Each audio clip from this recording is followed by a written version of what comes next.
Good morning बच्चों। Good morning sir. आज बहुत इंपॉर्टेंट चैप्टर मैं आज ये कर रहा हूँ स्टार्ट। वो चैप्टर है हाइट एंड डिस्टेंस।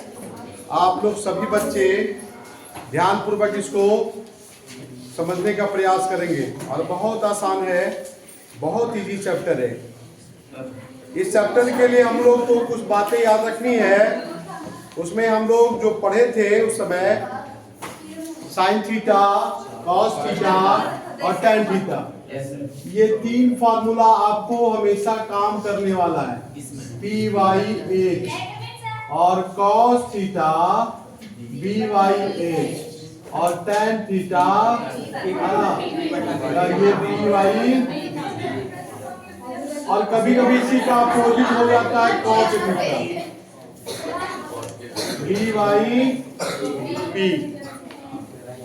बस ये फार्मूला को आपको याद रखनी है और ये फार्मूला ही इसका आधार है।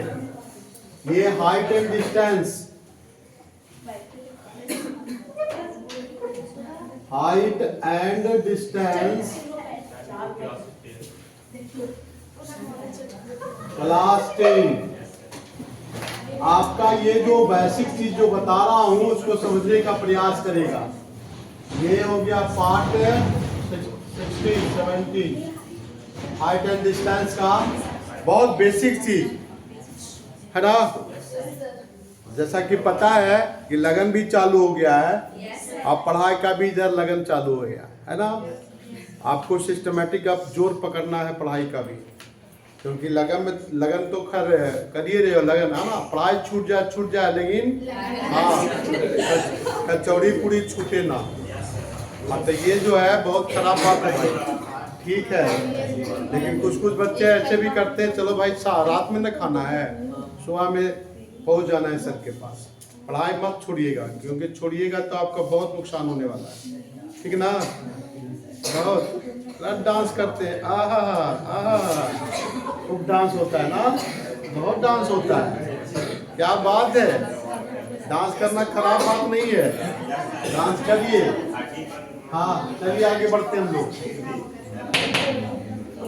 तो लगन की पुड़िया भी इधर स्टार्ट हो गई है, इधर मैं भी स्टार्ट कर दिया हूँ। अब जिसको आप इम्पोर्टेंट समझो, लगन के पूरी ज्यादा महत्वपूर्ण है कि पढ़ाई महत्वपूर्ण है, आपको समझना।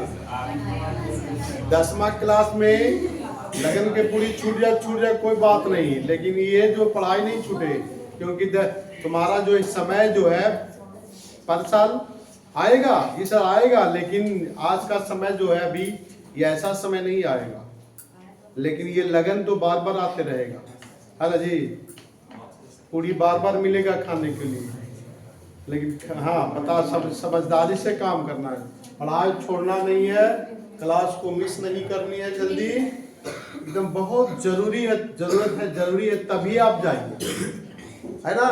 अभी नहीं क्या मम्मी जा रही है तो भैया हम भी चल रहे, लटक गई तली को मैं कैसे लटका लिए, मम्मी जा रही हो रो रही। और ऐसे करने से जरूरत नहीं है यार, क्योंकि आप पढ़ाई पर थोड़ा फोकस करिए, आप लोग समझदारी लाइए। तो बच्चों आइए, ऊंचाई और दूरी की बात कर रहा हूँ। ऊंचाई और दूरी एवं दूरी ये संबंधित ये चैप्टर है। इसमें किन किन बातों को ध्यान रखा जाता है, पहले कॉन्सेप्ट समझिए।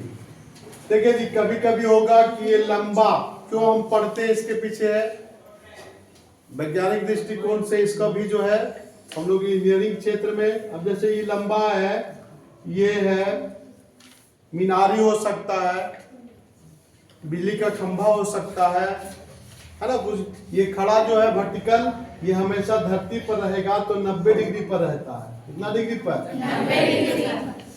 ये धरातल पर खड़ी है तो इसका कहलाता है पाद, है ना। जड़ को जहां पर खंभा गाड़ते हो ना, तो निचल का भाग कहलाता है पाद, और खड़ा है इसलिए इसको कहते हैं उदग्र।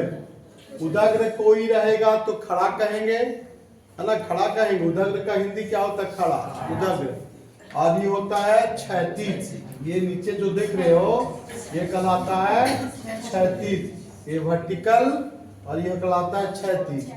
तो ये मान लिया कि ये खड़ा है धरातल पर ऐसे, और तो ये 36 दूरियां इधर जाएगी, 36 दूरियां इधर, उदग्र इधर।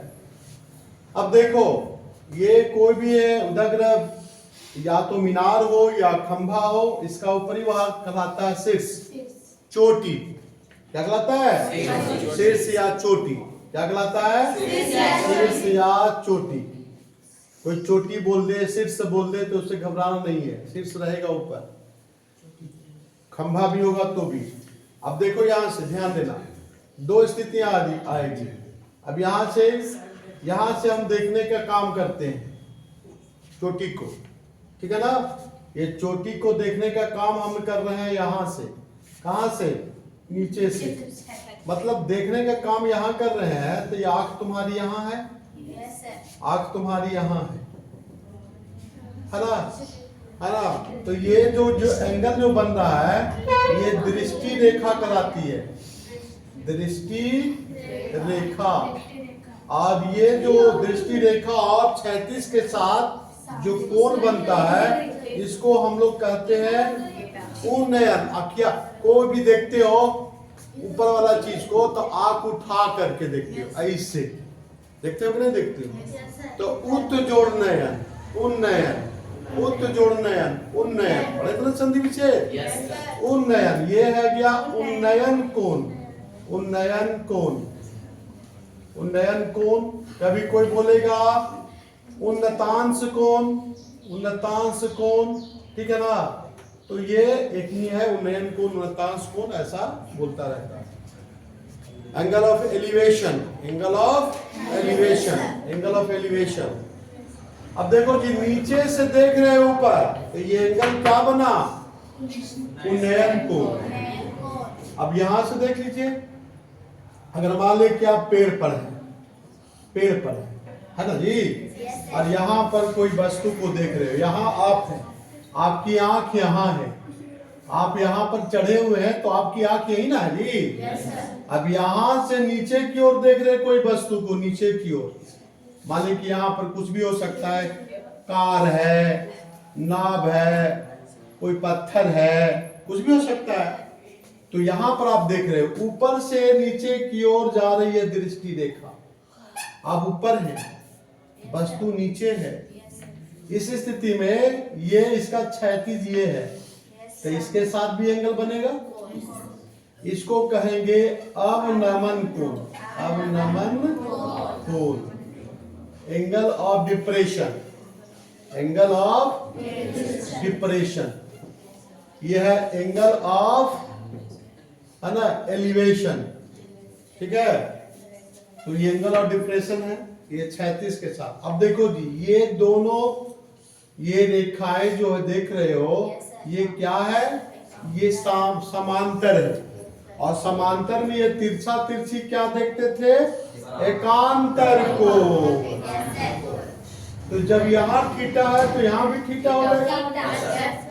अब ये पेड़ है, तो पेड़ है तो कभी देखो स्थितियां समझिए,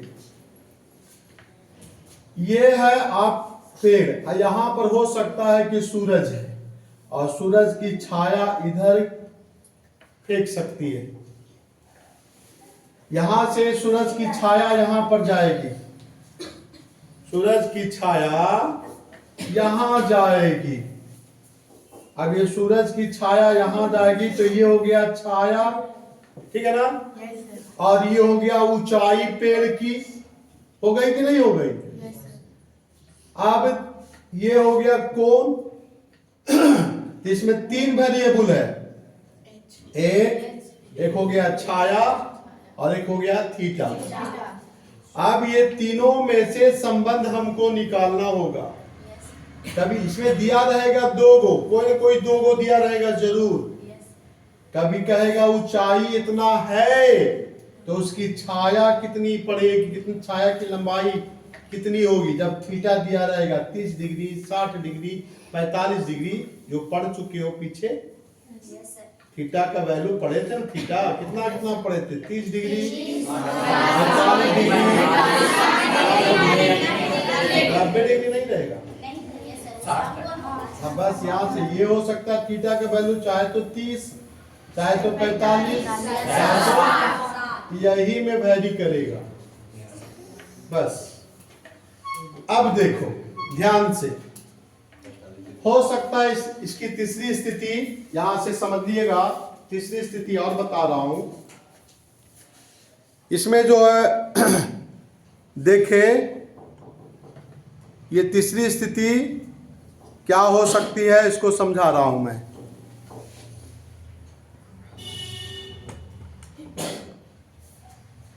तीसरी स्थिति हो सकती है कि मान लिया कि आप पतंग उड़ाते हैं, उड़ाते हैं ना पतंगी? Yes, sir. कौन उड़ाता है? अरे वाह, सब है, बहुत बढ़िया बात है। ये पतंग है, देखिए ये पतंग है, ठीक ना बाबू? पतंग है, हाँ पतंग है। उड़ा रहे हैं आप, उड़ा रहे हैं ना? ये उड़ा रहे हैं, ये उड़ा रहे हैं। चलिए चलिए भाई, उड़ा रहे हैं आप, उड़ा रहे हैं यहाँ से पतंग। हो सकता है पतंग ये डोरी हो गया। क्या हो गया? कभी कभी पतंग जो उड़ाते हैं तो क्या होता है, ये तगबा चोरैले रहता है, तो कहते हो ऐसे जाता है, ऐसे जाता है। तो यहाँ पर चोरा चोरी करे के बात ना है, यहाँ पर चुराने की बात नहीं है। धागा को, धागा रहेगी एकदम स्ट्रेट सीधी लाइन, हम चुराने वाली धागा की बात नहीं करूंगा, एकदम स्ट्रेट रहेगा सीधी धागा, ठीक है ना? अब यहां से हो सकता है, देखिए यहां से ध्यान दीजिएगा, ये ऊंचाई हो गई उसकी, ये धागा की लंबाई हो सकती है, डोरी की लंबाई, तो कुछ भी हो सकता है ये। तो यहाँ पर डोरी की लंबाई और ये यहाँ पर क्या है, ऊंचाई। अब ये होता है अकॉर्डिंग टू, हम लोग सूत्र के अनुसार क्या जानते हैं कि थीटा अगर यहाँ है तो इसमें क्या क्या जरूरत हो गया। यहाँ मान लेते हैं, अब ए बी लिखता हूँ, सी लिखता हूँ, यहाँ ए सी हो गया डोरी और ए बी हो गया उसकी ऊंचाई। अब देखो इसमें भी तीन बातें आ गई, एक चीज ये ऊंचाई की बात रही, डोरी की लंबाई हो गई, और यहाँ पर हो गया थीटा। इस फिगर में भी वही बात है, इसमें हो गया ऊंचाई, यहाँ पर भी दूरी और थीटा, इसमें भी वही बात है। ये हो गई 36 में हम लोग कह सकते हैं दूरी। अगर सूरज यहाँ है तो सूरज यहाँ पर अपना, ये जो ऐसे सूरज आ रही है सूरज, तो कुछ इसका लाइट के जो है सामने पड़ता है तो इसकी छाया पड़ती है कि नहीं? तो ये छाया का रूप है, किसका छाया है? सूरज द्वारा बनाया गया छाया किसका है? ये खंभा का, या ये हो सकता है मीनार का, ये पॉल हो सकता है, स्तंभ में कुछ भी हो सकता है। तो ये इसी का छाया ही है, छाया, ये छाया की लंबाई है, और खड़ा वाला तो मीनार है। इसमें भी तीन बातें आ गई, ऊंचाई और छाया की लंबाई और थीटा। अब इसी से आपको ये सूत्र को हमको फॉलो करना है। अगर इसमें बात किया जाए तो क्या होगा, कौन सा फॉर्मूला लगना चाहिए, हम इसमें जरूरत किसकी किसकी है, ये ऊंचाई या तो डोरी, तो ये हो गया P और ये हो गया H। ये H मतलब ये ऊंचाई है, कंफ्यूज मत होइएगा, ठीक है ना? यहाँ पर H माने कर्ण, हाइपोटेनस, है ना, कर्ण की बात हो रही है। अब इसमें कौन सा फॉर्मूला लागू होगी, आप ही लोग बताओ। H है तो साइन थीटा का फॉर्मूला लागू कर सकते हैं इसमें। लेकिन इसमें क्या कर सकते हैं, ये देखिए पी वाई नीचे में आधार है, क्या हम लोग इस कर सकते हैं? बिल्कुल सही समझे, बस यही है फंडामेंटल। हाइट एंड डिस्टेंस में अगर ये बच्चा समझ गया कि कौन फॉर्मूला इसमें है ना ये लागू करनी है, अगर ये बात आ गई बच्चों को समझ में, तो बहुत आसान से आप लोग बना सकते हो। तो इसमें पी वाई बी की जरूरत है, तो tan थीटा का इस्तेमाल करना पड़ेगा। हो सकता है ये है, यहाँ पर इसकी दूरी कोई पूछ रहा है और ये इसकी इस्तेमाल करनी है, तो बी वाई अगर यहाँ पर एस का इस्तेमाल करना हो तो कौन सा फॉर्मूला वहां से लाओगे? कॉस, कॉस थीटा, थीटा आपका दिया रहेगा, ठीक है ना, ना भी दिया रहेगा तो भी है, तीन टर्म है, ये है पी बी और थीटा, या एच बी और थीटा, तीन गो रहेगा, तीन गो में दो गो दिया रहेगा और तीसरा निकालना है, ठीक है ना। तो ये आपको यहां से बी वाई एच तो ये फार्मूला का इस्तेमाल हुआ, ये हुआ। कभी कभी उल्टा करके भी इस्तेमाल में आता है, BYP है ना, तो कॉट भी आ जाता है। तो ये 3 फार्मूला पर हाइट एंड डिस्टेंस का सारा सवाल खत्म। तो नोट किया जाए इसको। Yes, sir. हाँ,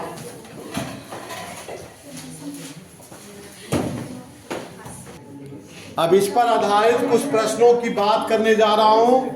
ये सिंपल समझना है आप लोग को।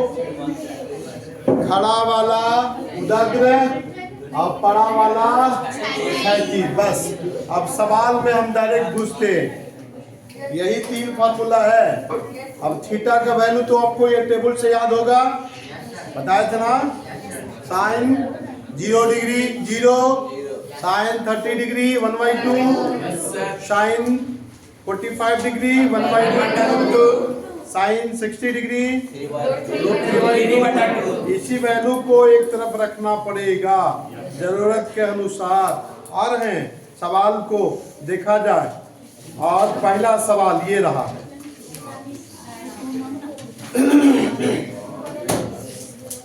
देखिए सवाल, ये जो है चित्र है, यहाँ पर लिखा हुआ है फिगर में। ये प्रश्नावली 3 की बात मैं कर रहा हूँ। प्रश्नावली 3, एक सवाल भी नहीं छूटेगा, ध्यान से पढ़िएगा। हाँ बिल्कुल, ये सवाल है पहला का ए। क्या कहता है, इसको पढ़िए। चित्र में बगल में देखिएगा बाबू, बगल में चित्र लिखा हुआ है, और ये ट्रायंगल भी बनाया हुआ है। अब बताइए, यहाँ से P है और Q है और R है, यही है ना। समकोण ट्रायंगल है। देखिए QR बोला क्षैतिज, बताया था नीचे वाला क्षैतिज होता है क्षैतिज। QR की लंबाई दिया हुआ है, QR की लंबाई दिया हुआ है 8√3 मीटर। मीटर में है तो मीटर में रहेगा।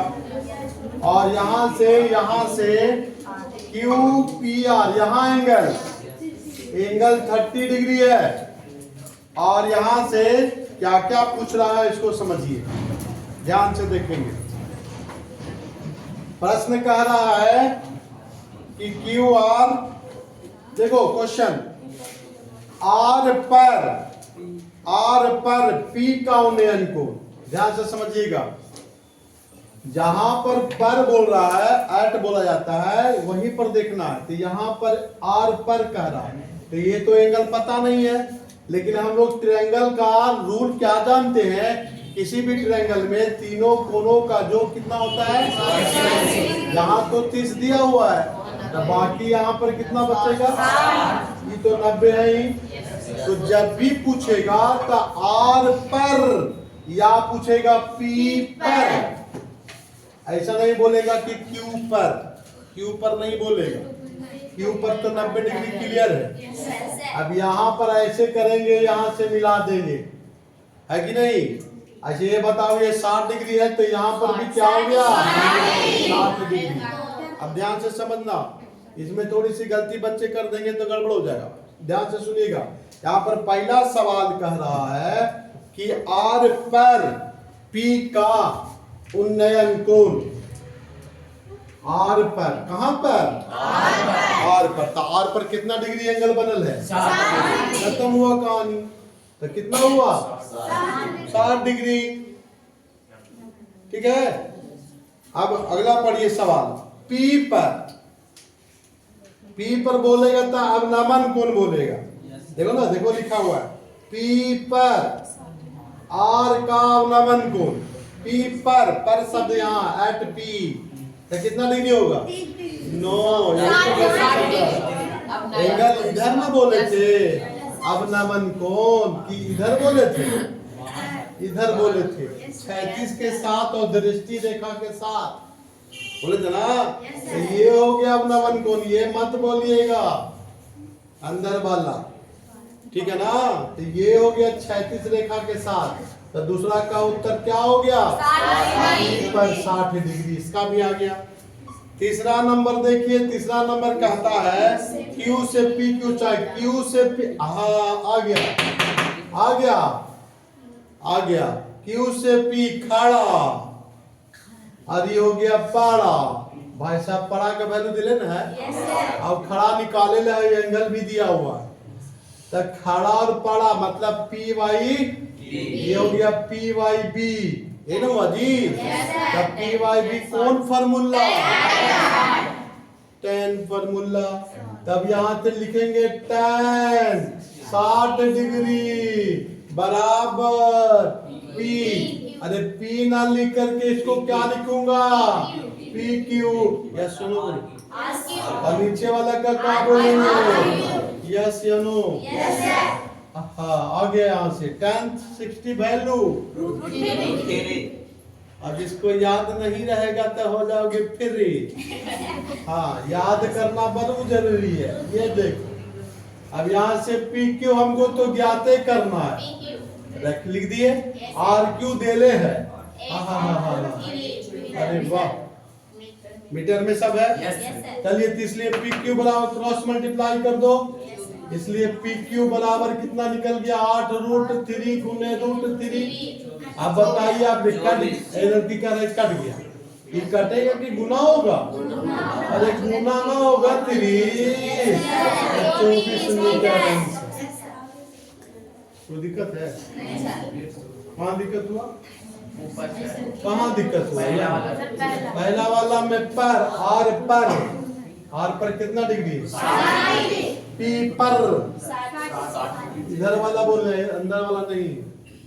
दृष्टि रेखा ही ना है बाबू। तो ये अगर ऊपर से देख रहे हो तो इधर की ओर दृष्टि रेखा, नीचे से ऊपर की ओर दृष्टि रेखा। दृष्टि रेखा और 36 के साथ ये जो कोण बनता है उसी की बात करता हूँ, ठीक है? तो यहाँ से हो गया क्लियर। यहाँ पर आर पर कितना बना? 60 डिग्री। अब पी पर कितना बना? 60 डिग्री। अब कहता अगला में दे दिया कि यहाँ से पी क्यू की लंबाई ज्ञात करें।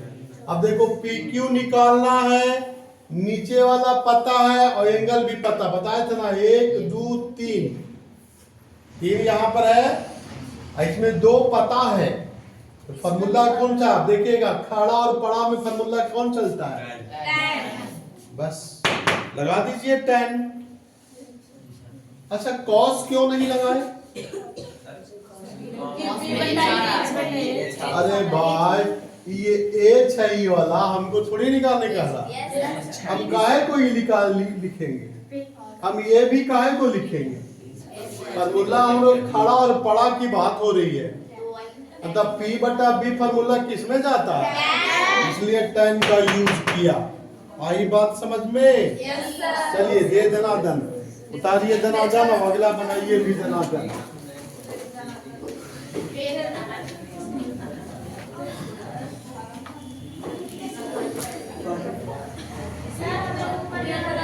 हाँ जाइए।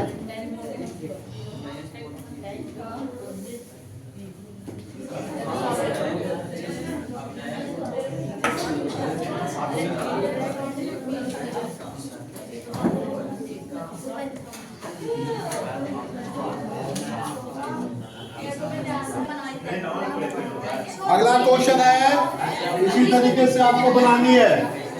ध्यान से देखिए, बी नंबर ABC एक समकोण ट्रायंगल है।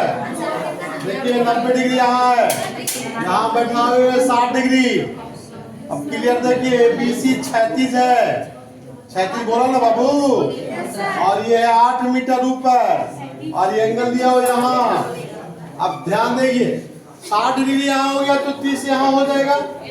अब यहाँ से 36 में ऐसे बना लेना तो यहाँ पर कितना डिग्री हो जाएगा? 30 डिग्री। अब इसका नाम है ए। ध्यान से समझो क्वेश्चन को। सी पर तो कितना डिग्री है? अब पहला सवाल का हो गया सी पर 30 डिग्री। ए का उन्नयन कोण कितना हो गया? 30 डिग्री। कैसा नाम है इसका? उन्नयन कोण। कैसा कोण? उन्नयन कोण बनाएगा। बोलो यस या नो? अब ए पर ये 30 डिग्री कैसा है? अवनमन कोण। यस या नो बोलो? क्लियर ना? थर्ड नंबर सवाल, बी से सी की दूरी। अब आ जाइए इसमें और इसमें रिलेशन। कौन फॉर्मूला डाले? खड़ा और पड़ा। अरे P बटा B। अब B को हम BC कह सकते हैं यहाँ पे। तो कौन सा फॉर्मूला लागू करेंगे? tan 30 डिग्री, 30 डिग्री के अनुसार ये P हुआ, ठीक है ना। तो क्या हो गया जी सर, 60 डिग्री से भी चल सकते थे ना।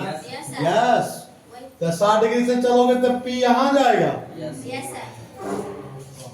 ये डिग्री से चले तो यहाँ P गया। तब बोलो, अब कोई P ना लिख करके पूरा लिखता है AB बटा BC। अब BC हमें निकालना, B से C की दूरी। बोलो यस चलो। tan 30 डिग्री का वैल्यू 1/3। AB खड़ा कितना दिया हुआ है और BC छूट गया जो निकालना है जी। क्रॉस मार दो, तब BC बराबर कितना? इतना मीटर आंसर। अगर आपको दशमलव में भी कन्वर्ट कर देना परीक्षा में, अगर ठीक है ना, होता है कि नहीं, √3 का वैल्यू अब गुना करके फाइनल कर देना परीक्षा में, ठीक है ना। और कहीं तक छोड़ना मत, अब आंसर उमा थोड़ी रहेगा परीक्षा में। मैंने आपको करना जो समझा दे रहा हूँ, 1.732 तक के लपेट देना, ठीक है ना। आंसर दिया हुआ किताब में, यहीं तक कोई बात नहीं, लेकिन मैंने क्या समझाया कि आपको परीक्षा में दशमलव तक निकाल के शांत हो जाना, ठीक ना। हाँ बोलो कहाँ पे?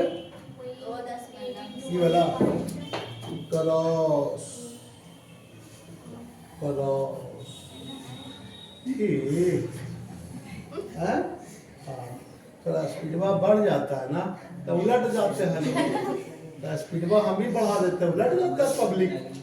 चलो तो क्रॉस समझ में आया ना, ठीक, अच्छी बात है, कोई बात दिक्कत है, कहीं पर थोड़ा सा भी डाउट रहे एकदम बेधड़क पूछो, ठीक है ना।